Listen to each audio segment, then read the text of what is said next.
예수님은 누구신가? 세례 요한은 예수님에 대하여 증언하는 사람이었습니다.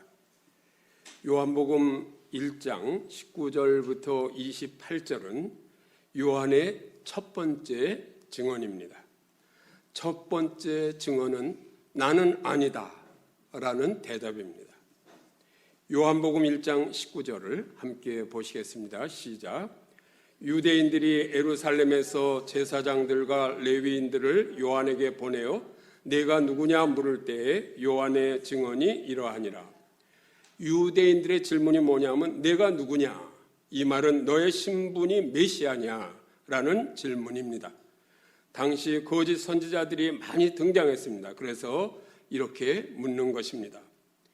내가 메시아 그리스도냐라는 질문에 1장 20절에서 요한은 나는 아니다 라고 이렇게 대답합니다. 1장 20절 함께 보시겠습니다. 시작. 요한이 드러내어 말하고 숨기지 아니하니 드러내어 하는 말이 나는 그리스도가 아니라 한데, 나는 그리스도가 아니라고 대답하는 요한에게 또 묻습니다. 21절 함께 보시겠습니다. 시작. 또 묻되 그러면 누구냐? 내가 엘리야냐? 이르되 나는 아니라. 또 묻되 내가 그 선지자냐? 대답하되 아니라. 그러면 내가 엘리야냐? 내가 선지자냐?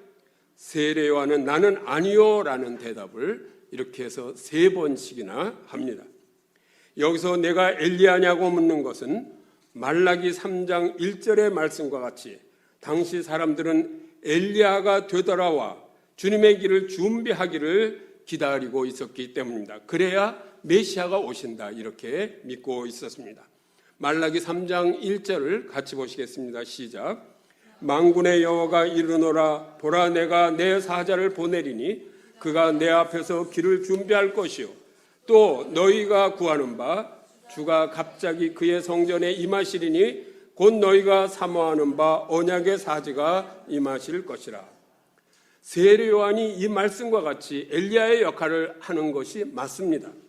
그러나 이 호칭은 예수님께서 나중에 인정하십니다. 세례 요한은 이 호칭에 대해서 스스로 인정하지 않습니다. 그 언제냐면 마태복음 17장 10절부터 13절에 예수님께서 인정하시는 장면입니다. 같이 보시겠습니다. 시작. 제자들이 물어 이르되 그러면 어찌하여 서기관들이 엘리야가 먼저 와야 하리라 하나이까? 예수께서 대답하여 이르시되 엘리야가 과연 먼저 와서 모든 일을 회복하리라. 내가 너에게 이르노니 엘리야가 이미 왔으되 사람들이 알지 못하고 임의로 대우하였도다. 인자도 이와 같이 그들에게 고난을 받으리라 하시니 그제서야 제자들이 예수께서 말씀하신 것이 세례 요한인 줄을 깨달으니라. 반대로 예수님은 이렇게 인정하시는데 요한은 자기 자신에 대해서 이 긍정적인 이 엘리야의 역할에 대해서도 나는 아니라고 피하고 있습니다. 반면에 나는 누구이다 라고 하는 말은 오직 예수님을 위해서 나는 누구라고 그 사용하는 것을 이렇게 절제하는 것을 우리가 볼 수 있습니다. 요한복음 1장 22절부터 23절을 함께 보시겠습니다. 시작. 또 말하되 누구냐? 우리를 보낸 이들에게 대답하게 하라. 너는 내게 대하여 무엇이라 하느냐? 이르되 나는 선지자 이사야의 말과 같이 주의 길을 곧게 하라고 광야에서 외치는 자의 소리로라 하니라. 대답하라고 윽박지르는 그들에게 나 단지 이사야가 말한 대로 주님의 길을 곧게 하라고 광야에서 외치는 자의 소리, 나는 하나의 소리에 불과하다. 이렇게 요한이 대답합니다. 세례 요한은 자기는 그저 파수꾼의 소리로, 그저 저녁이 지나고 새벽이 오는 파수꾼의 소리로 소개합니다. 세례 요한은 선지자도 아니고 예언자도 아니라고 말합니다. 요한의 역할은 광야에서 외치는 자의 소리입니다. 예수님은 말씀이시고 세례 요한은 그 소리였습니다. 세례 요한의 목소리는 오직 예수님을 위하여 아껴두고 있는 것을 우리는 본받아야 합니다. 그러면 예수님의 목소리는 어떤 목소리였습니까? 요한복음 3장 29절에 예수님의 목소리는 신랑의 목소리로 등장합니다. 요한복음 5장 25절에 예수님의 목소리는 하나님의 아들의 목소리입니다. 요한복음 5장 27절부터 29절에 예수님의 목소리는 인자, 사람의 아들의 목소리입니다. 요한복음 10장 3절부터 5절에 예수님의 목소리는 목자의 목소리입니다. 요한복음 18장 37절 예수님의 목소리는 진리의 증언자의 목소리입니다. 이런 예수님의 목소리를 위하여 세례 요한은 자기의 목소리를 낮추는 것입니다. 우리는 얼마나 예수 그리스도 그 복음을 위해서 내 목소리를 낮추고 있습니까? 1장 24절부터 25절에 이제 이 바리새인이 나오는데, 바리새인들은 유대 종교의 중요한 한 분파입니다. 그들은 율법에 대해서 매우 엄격했습니다. 이런 바리새인들이 너는 아무런 공식적 직함을 가지고 있지 않고 무엇도 아니도 무엇도 아니다 하는데 어찌하여 그럼 세례를 주느냐 이렇게 묻습니다. 이에 대하여 세례 요한은 1장 26절부터 27절에서 이렇게 대답합니다. 함께 보시겠습니다. 시작. 요한이 대답하되 나는 물로 세례를 베풀거니와 너희 가운데 너희가 알지 못하는 한 사람이 섰으니 곧 내 뒤에 오시는 그이라. 나는 그의 신발끈을 풀기도 감당하지 못하겠노라 하더라. 요한은 그는 그들이 알지 못하는 다른 한 사람이 오실 것이라고 말합니다. 오시는 그분은 위대하셔서 요한은 그분의 신발끈을 푸는 것조차도 자격이 없다고 이렇게 말합니다. 1장 26절에 너희가 알지 못하는 한 사람이 서 있다 이렇게 말합니다. 성도 여러분, 오늘날도 우리가 진짜 메시아를 알고 있으십니까? 메시아 된 예수님께서 우리 가운데 서 계신데도 알아보지 못한다면 우리는 바리새인이나 이 세리만도 못한 그런 자들 아닙니까? 요한복음 1장 11절에서 자기 땅에 오며 자기 백성이 영접하지 아니하였으니 이 말씀과 같이 자기 백성, 하나님의 백성인 우리가 우리 곁에 서 계신 주님을 알아보지 못하고 영접하지 않는다면 이거보다 더 수치스러운 일은 없을 것입니다. 우리 곁에 서 계신 그분이 누구십니까? 우리는 바로 알고 그분을 발견해야 합니다. 성도 여러분, 예수님은 누구십니까? 요한복음 1장 29절부터 34절은 요한의 두 번째 증언입니다. 첫 번째 증언에서 나는 아니다, 아니다, 아니라고 한 그 요한이 이제 증언하는 내용입니다. 1장 29절을 함께 보시겠습니다. 시작. 이튿날 요한이 예수께서 자기에게 나오심을 보고 이르되 보라 세상 죄를 지고 가는 하나님의 어린 양이로다. 세례 요한의 예수님에 대한 직접적인 첫 증언입니다. 요한은 예수님을 하나님의 어린 양이라고 이렇게 증언했습니다. 세상 죄를 위하여 죽으실 희생물로서의 예수님을 본 것입니다.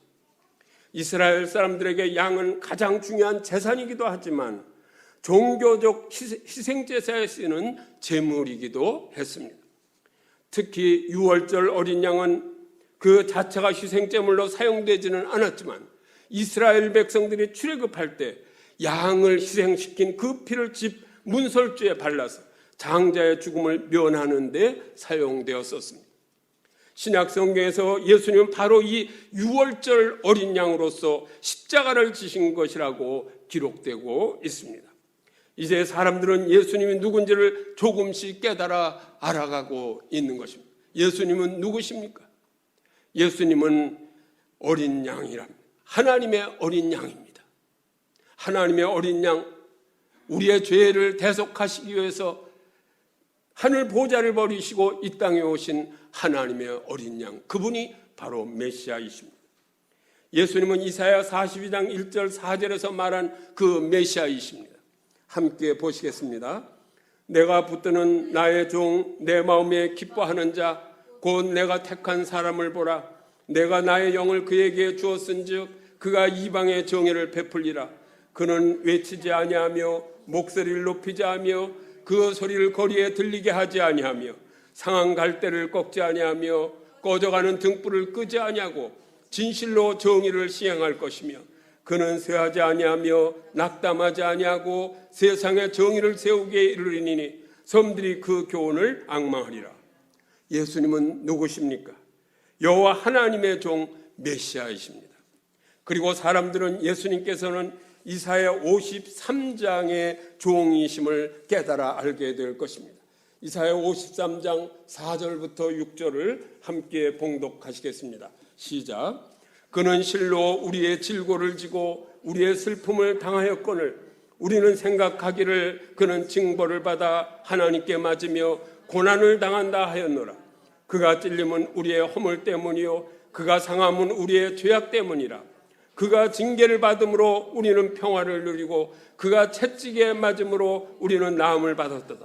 우리는 다 양 같아서 그릇 행하여 각기 제 길로 갔거늘 여호와께서는 우리 모두의 죄악을 그에게 담당시키셨도다. 예수님은 누구십니까?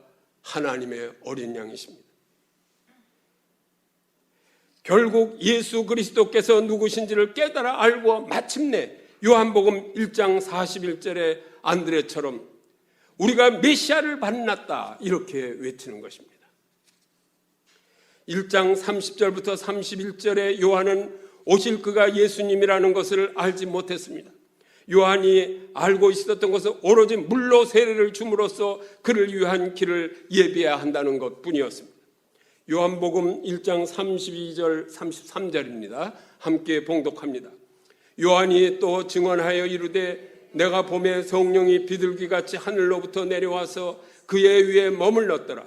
나도 그를 알지 못하였으나 하늘로 나를 보내어 물로 세례를 베풀라 하신 그이가 나에게 말씀하시되 성령이 내려서 누구 위에든지 머무는 것을 보거든 그하고 성령으로 세례를 베푸는 이인 줄 알라 하셨기에 1장 32절에서 예수님께서 세례를 받으실 때 성령이 비둘기같이 성령님이 비둘기와 같은 형상으로 자신을 나타내셨습니다. 33절에 성령님의 이러한 역사가 일어나는 사람이 곧 성령으로 세례를 베풀어 주실 분이라고 말씀하고 있습니다. 이것으로 요한은 예수님께서 성령으로 베푸실 분 메시아인 것을 깨달아 알게 된 것입니다. 이사야 선지자는 이사야 11장 1절부터 3절에서 성령이 이새 새 순위에 내리고 하나님을 두려워하게 하는 영이 내리리라고 이렇게 선언합니다. 이사야 11장 1절부터 3절을 함께 봉독하시겠습니다.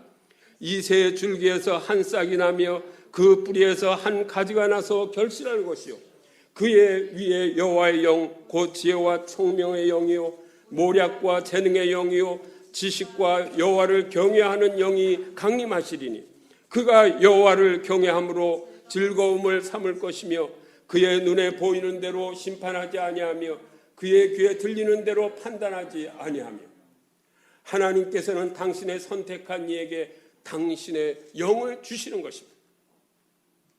예수 그리스도는 이 성령의 역사하심을 성령 세례를 드리는 우리에게 베푸시는 그런 하나님의 아들이십니다. 하나님의 종이십니다. 이사야 42장 1절 같이 보시겠습니다. 시작. 내가 붙드는 나의 종 내 마음에 기뻐하는 자 곧 내가 택한 사람을 보라. 내가 나의 영을 그에게 주었은즉 그가 이방의 정의를 베풀리라. 세례요한은 예수님께서 하나님께 선택된 분이라시는 것을 알고 이제 선언합니다. 왜? 성령이 그 위에 머무시는 것을 보았기 때문입니다. 물로 씻김을 받는 것과 성령이 매여서 씻김을 받는 것은 다른 차원에 속한 것입니다. 그래서 요한복음 1장 34절입니다. 시작. 내가 보고 그가 하나님의 아들이심을 증언하였노라 하니라. 예수님은 누구신가? 요한은 예수님의 하나님의 아들이시라고 증언합니다. 메시아로서의 왕은 유일한 하나님의 아들이십니다. 하나님의 아들이심을 이렇게 증언할 수 있는 확실한 증거가 있었습니다. 시편 2장 6절부터 7절을 같이 보시겠습니다. 시작. 내가 나의 왕을 내 거룩한 산 시온에 세웠다 하시리로다. 내가 여호와의 명령을 전하노라. 여호와께서 내게 이르시되 너는 내 아들이라 오늘 내가 너를 낳았도다. 예수님은 누구십니까? 하나님의 아들 그리스도이십니다. 믿으시면 아멘 하시기 바랍니다. 요한복음 20장 31절에 보면 함께 보시겠습니다. 시작. 오직 이것을 기록함은 너희로 예수께서 하나님의 아들 그리스도이심을 믿게 하려 함이요 또 너희로 믿고 그 이름을 힘입어 생명을 얻게 하려 함이니라. 이렇게 말씀하십니다. 요한복음을 기록한 목적이 무엇이냐? 예수님은 하나님의 아들 그리스도이심을 믿게 하려 함입니다. 성도 여러분, 예수님은 하나님의 아들 그리스도이시라고 확실하게 믿으시고 아멘 하시기 바랍니다. 이제 1장 35절부터 51절에서 예수님은 첫 제자를 부르십니다. 예수님께서 첫 제자를 부르시는 이 이야기에서 4개의 장면을 볼 수 있습니다. 첫 장면은 1장 35절부터 39절은 요한의 두 제자가 예수님을 따라가는 장면이고, 40절부터 42절은 안드레가 베드로를 예수님께 데려가는 장면이고, 43절부터 46절은 빌립보가 나다나엘에게 예수님에 대해서 이야기하는 장면이고, 47절부터 51절은 나다나엘이 예수님을 만나는 장면입니다. 먼저 35절부터 36절을 함께 보시겠습니다. 시작. 또 이튿날 요한이 자기 제자 중 2사람과 함께 섰다가 예수님께서 거니심을 보고 말하되 보라 하나님의 어린 양이로다. 요한이 자기 제자와 함께 서 있을 때 예수님께서는 그들 앞을 이리저리 다니셨습니다. 이때 세례 요한은 예수님을 자기 제자에게 소개합니다. 무엇이라고 소개합니까? 하나님의 어린 양이라고 소개합니다. 요한이 예수님을 하나님의 어린 양으로 소개하니까 그 제자들이 예수님을 따랐습니다. 왜? 하나님의 어린 양은 메시아이시기 때문입니다. 요한복음 1장 37절입니다. 같이 보시겠습니다. 시작. 두 제자가 그의 말을 듣고 예수를 따르거늘. 난 이 성경에 예수를 따르거늘 이런 거 마땅치 않다고 번역 잘못했다고 말씀드렸죠. 예수님을 따르고 이렇게 번역을 했어야 되는데 왜 예수를 따르고 이렇게 했는지 모르겠어요. 성령님을 따르고 이렇게 해야 됩니다. 이거 우리나라 정서에 안 맞습니다. 이 성경 해석. 예수님을 따랐다. 즉 제자가 되었다는 말씀입니다. 1장 38절입니다. 시작. 예수께서 돌이켜 그 따르는 것을 보시고 물어 이르시되 무엇을 구하느냐? 이르되 랍비여 어디 계시오니까 하니. 랍비는 번역하면 선생이라. 예수님께서 따른 첫 제자들에게 묻습니다. 예수님께서 무엇을 구하느냐? 예수님을 따르고자 하는 모든 자들에게 확실하게 하고자 하는 질문입니다. 왜 예수님을 따르고자 합니까? 먹을 빵이 없어서 따르는 것입니까? 왜 예수님을 따릅니까? 병이 낫기 위해서 따르는 것입니까? 집을 한 채 사기 위해서 따르는 것입니까? 돈을 좀 벌기 위해서 따르는 것입니까? 무엇 때문에 나를 따르느냐고 질문하시는 그 질문을 들으시기 바랍니다. 한마디로 말씀드리면 요한복음 14장 6절의 말씀입니다. 같이 보시겠습니다. 시작. 예수께서 이르시되 내가 곧 길이요 진리요 생명이니 나로 말미암정 그는 아버지께로 올 자가 없니라. 이 말씀 때문에 예수님을 따르는 것입니다. 모든 인간은 예수 그리스도를 통하여 하나님을 만날 수 있습니다. 하나님과 인간의 교통의 길은 오직 한 길 예수 그리스도뿐이시기 때문입니다. 예수님을 떠나서는 진리도 없고 생명도 없습니다. 영생이 없습니다. 그래서 우리는 오직 예수 그리스도라고 외칠 수밖에 없습니다. 이 말할 수 없는 선물을 우리에게 주신 그 날이 바로 크리스마스 성탄절입니다. 보석이 아름답다고 하지만 일부 돈 많은 소수만 그 아름다움을 누릴 수 있지 않습니까? 진짜 아름다운 것은 누구든지 누릴 수 있는 것이어야 됩니다. 길이요 진리요 생명이신 그리스도는 모든 믿는 자에게 주시는 아름다운 선물인 것을 믿으시기 바랍니다. 우리는 그분께 가야만, 그분을 따라야만 하나님께 이룰 수 있고 진리를 만날 수 있고 영원한 생명을 소유할 수 있습니다. 그래서 우리는 메리 크리스마스, 즐거운 성탄절을 외치며 기뻐하는 것입니다. 사도 바울이 고린도후서 9장 14절에서 말할 수 없는 그의 은사로 말미암아 하나님께 감사하노라 이렇게 외치는 것, 우리 성탄절에 이렇게 외치시기 바랍니다.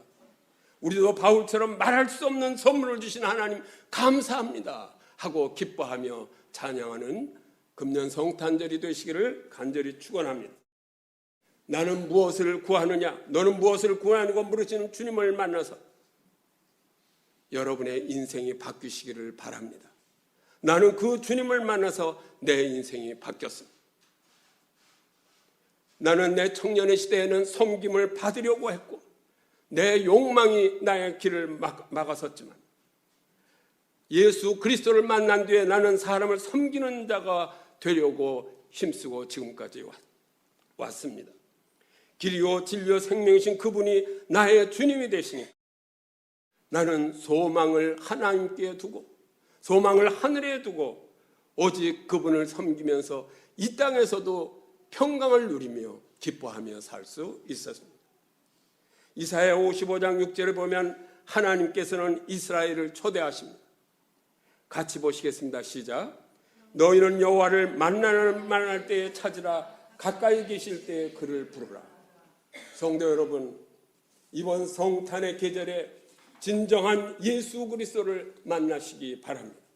내가 무엇 때문에 내게 오려 하느냐고 물으신다면 오직 길이요 진리요 생명이신 주님을 따르겠나이다. 제가 순종하겠나이다. 이렇게 고백하시며 기뻐하며 주님과 함께 걸어가시는 그런 성탄절 되시기를 축원합니다. 요한복음 1장 39절입니다. 함께 보시겠습니다. 예수께서 이르시되 와서 보라. 그러므로 그들이 가서 계신 데를 보고 그날 함께 거하니 때가 10시쯤 되었더라. 예수님의 초청 내용은 와 보라는 말씀입니다. 두 제자는 초청을 받아 들여서 처음으로 예수님과 함께 거하는 그런 경험을 합니다. 스승과 처음과의 첫 만남, 너무나 의미 깊은 만남이 아니었겠습니까? 그래서 41절에 이렇게 외칩니다. 우리가 메시아를 만났다. 이렇게 소리 지를 수 있었던 것입니다. 우리가 메시아를 만났다. 요한복음 1장 40절부터 41절 같이 보시겠습니다. 시작. 요한의 말을 듣고 예수를 따르는 두 사람 중에 하나는 시몬 베드로의 형제 안드레라. 그가 먼저 자기의 형제 시몬을 찾아 말하되 우리가 메시아를 만났다 하고 메시아를 번역하면 그리스도라.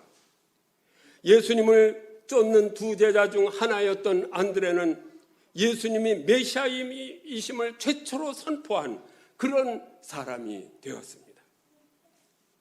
나는 우리가 나눌 때 우리 고순석 성도님도 메시아를 만난 기쁨에 충만한 걸 볼 수 있습니다. 그리고 그 격한 감정을 어떻게 할 수 없어서 친구에게 말하고 가족들에게 말하고 있는 모습을 우리 함께 기뻐하지 않습니까?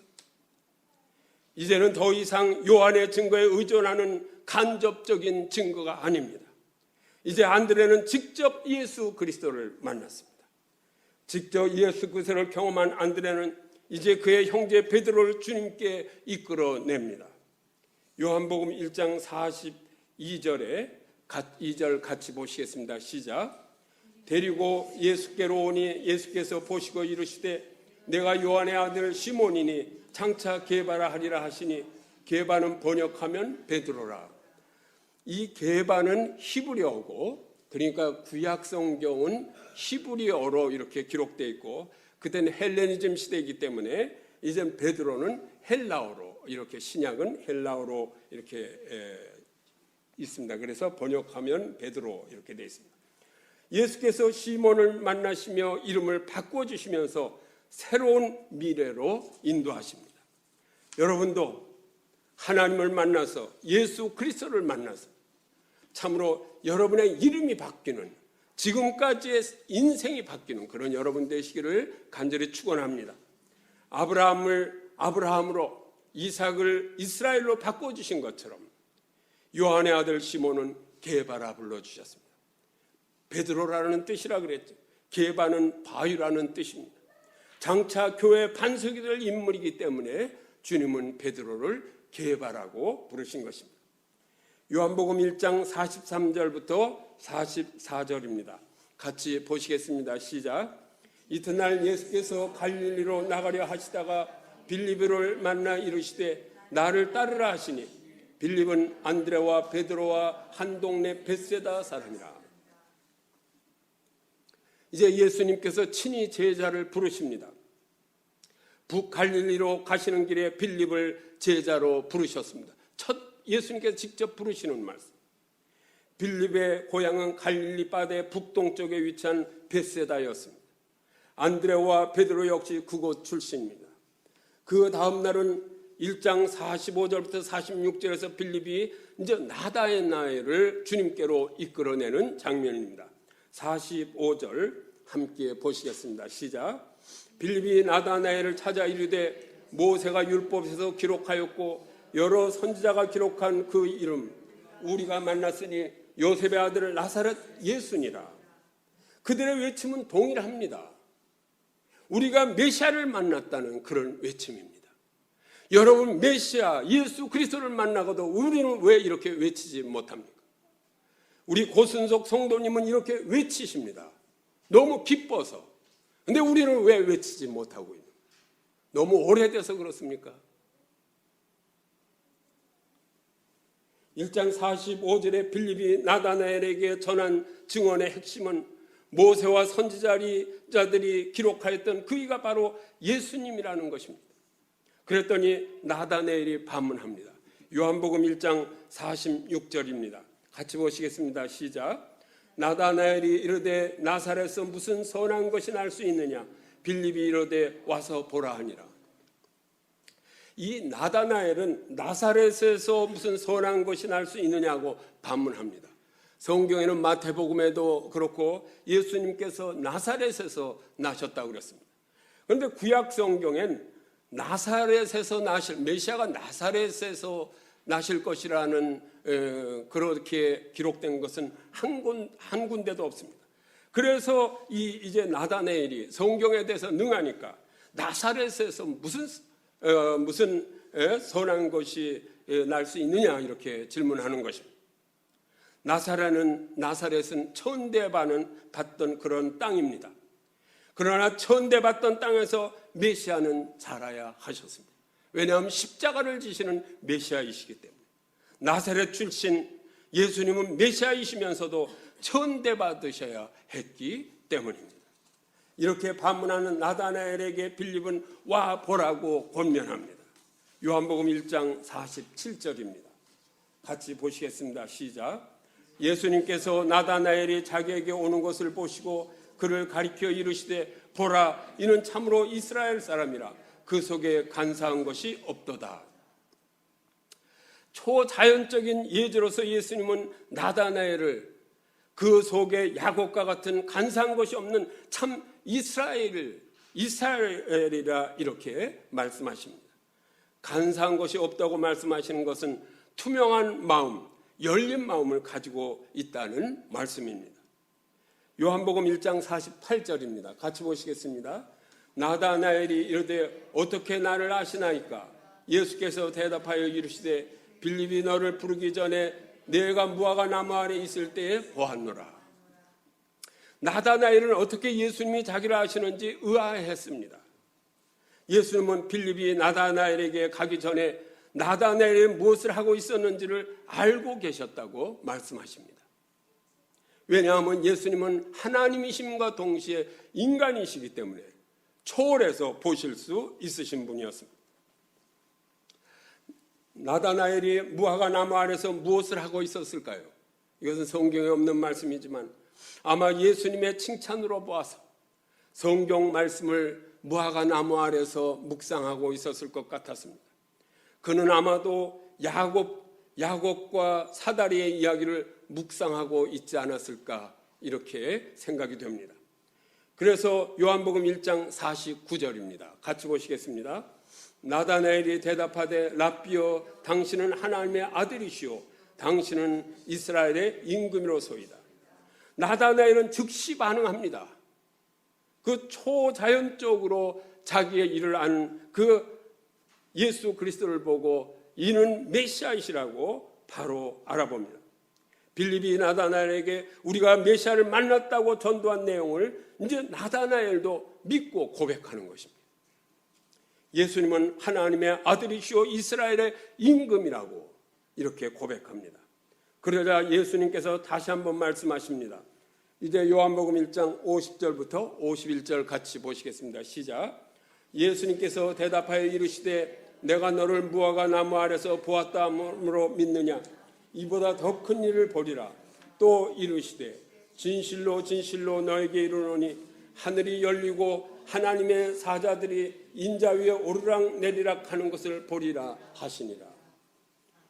내가 너를 무화과 나무 아래서 보았다 함으로 믿느냐? 이보다 더 큰 일을 보리라. 이렇게 나다나엘에게 예수님께서 말씀하십니다. 너는 내가 무화과 나무 아래서 묵상하고 있었던 그 일, 즉 땅 위에 세워져 하늘에까지 닿았다는 사다리의 이야기가 이제 내 안에서 완성되는 것을 보리라. 이스라엘이 그 사다리를 그 꿈에서 보았던 것처럼 이 말씀은 창세기 28장 12절의 말씀을 아마 나다나엘이 묵상하지 않았을까? 같이 봅니다. 시작. 꿈에 본즉 사닥다리가 땅 위에 서 있는데 그 꼭대기가 하늘에 닿았고 또 본즉 하나님의 사자들이 그 위에서 오르락내리락하고 이것을 묵상한 것에 대해서 예수님께서 덧붙여서 말씀하시는 것입니다. 야곱은 천사들이 사다리를 오르락내리락하는 것을 보았으나 이제 나다나엘은 하나님의 사자들 천사들이 인자 위에 예수 그리스도 위에 오르락내리락하는 것을 보리라 이렇게 주님께서 말씀하시는 것입니다. 저 야곱이 하늘의 메시지를 이 땅에 전하려는 천사들을 보았던 것처럼 나다나엘은 하늘로부터 이 땅으로 거룩한 하나님의 메시지가 예수 그리스도를 통해서 나타날 것을 보리라 하는 그런 말씀이십니다. 이제는 인자가 예수 그리스도께서 사다리를 대신해서 이 땅과 하나님을 연결시키실 것입니다. 예수님은 길이요 진리요 생명이시기 때문입니다. 예수님은 누구십니까? 하나님의 아들 메시아이십니다. 예수님은 누구십니까? 우리를 대신하여 십자가에 죽으실 하나님의 어린 양이십니다. 예수님은 누구십니까? 우리를 천국으로 인도하실 길이요 진리요 생명이십니다. 이 예수님께서 2014년 전에 하늘 보좌를 버리고 이 땅에 오신 것입니다. 우리가 바로 나를 위하여 오신 그 예수님을 우리는 온전히 모시고 진정으로 기뻐하시는 그런 성탄절이 되시기를 간절히 축원합니다.